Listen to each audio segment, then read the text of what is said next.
The end of our longest war will affect us for years to come. But this week, it has been especially hard for veterans. The war ended arguably the same way it began, with the Taliban fully in control. And a lot of people are left wondering, what was it all for, especially those troops who fought there?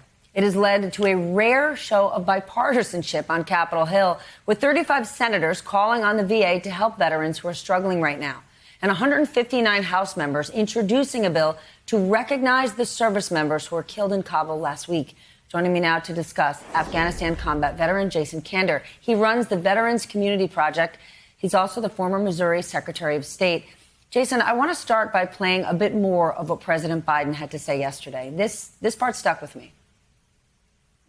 When I hear that we could have, should have continued the so-called low-grade effort in Afghanistan at low risk to our service members, at low cost, I don't think enough people understand how much we've asked of the 1% of this country who put that uniform on.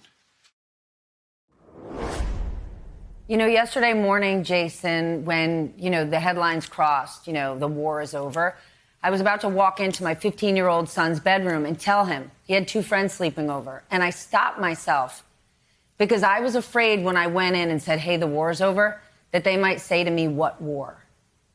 And I was embarrassed by that. I was sad by it, but it's the truth. There are so many young people who were not born 9/11. And Seth Moulton said it in this last hour when he was serving in Afghanistan. He felt forgotten.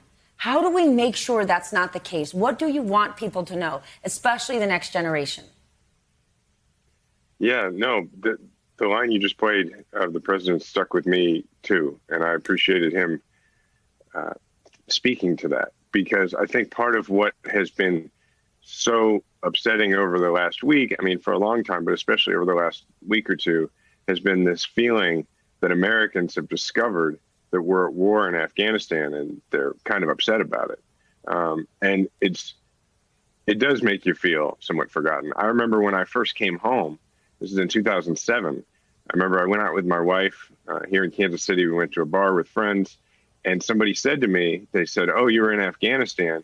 Well, at least you're not in Iraq. Like, nothing's happening in Afghanistan now, right? And so this has been a continual theme for a long time.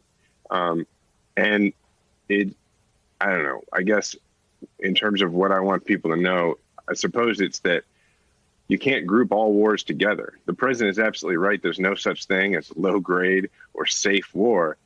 And at the same time, you can't group them all together. Afghanistan is not Iraq. Afghanistan is not Vietnam. Afghanistan really was two wars. There was the war against al-Qaeda to kill and to degrade the capabilities of the people who attacked us. And then there was a second war, the war to nation build in Afghanistan. We were successful in that first war. We weren't successful in the second, but that doesn't mean that trying wasn't important. And it also, by the way, when I say that, it doesn't mean that I think we should stay. I don't. It doesn't mean that I think that we should have been there over the last several years. I don't. But the fact is there are young women who were educated. There are people who had freedoms. There are people who will now, thanks to this airlift, spread across the world and contribute to it because of what happened in Afghanistan over the last 20 years. Can I ask how you're feeling? I know August was an especially brutal month, not just for you, but for veterans across this country. The evacuation has ended. Here we are, September 1st. Is this a new day, a new dawn? Yes and no. It is new in that there is finality to the war in terms of America's participation in it. And that's a good thing. It's a bit of a strange feeling, but, objectively, intellectually, and I think others understand it's a good thing. But what people should know is I felt like 2 weeks ago, as things just began to unfold, I felt like that was kind of triggering for a lot of Afghanistan veterans. But as a lot of us, including myself, have been living on Kabul time for the last week and a half, trying to get people out and basically on a deployment op tempo, I think that there's a line where triggering becomes newly traumatic. And I think I want veterans who have participated in this inspiring sort of volunteer airlift that the president also mentioned, which I appreciate, to recognize. Well, I'll just say I have an appointment with my VA therapist on Friday.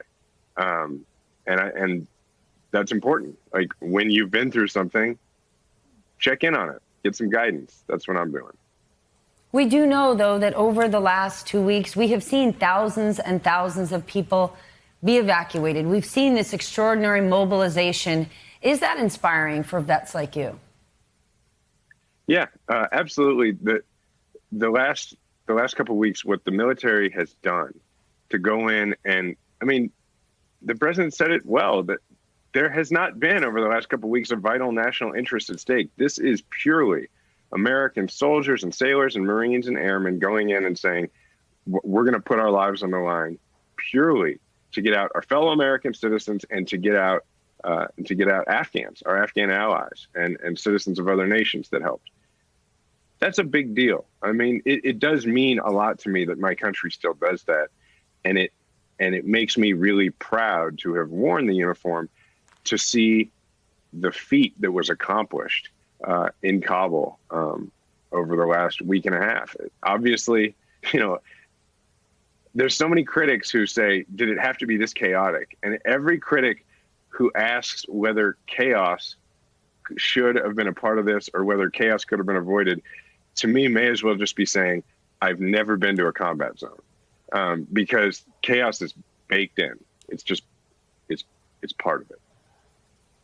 Jason, every single time you are here, you make us better, you make us smarter, and you make us grateful.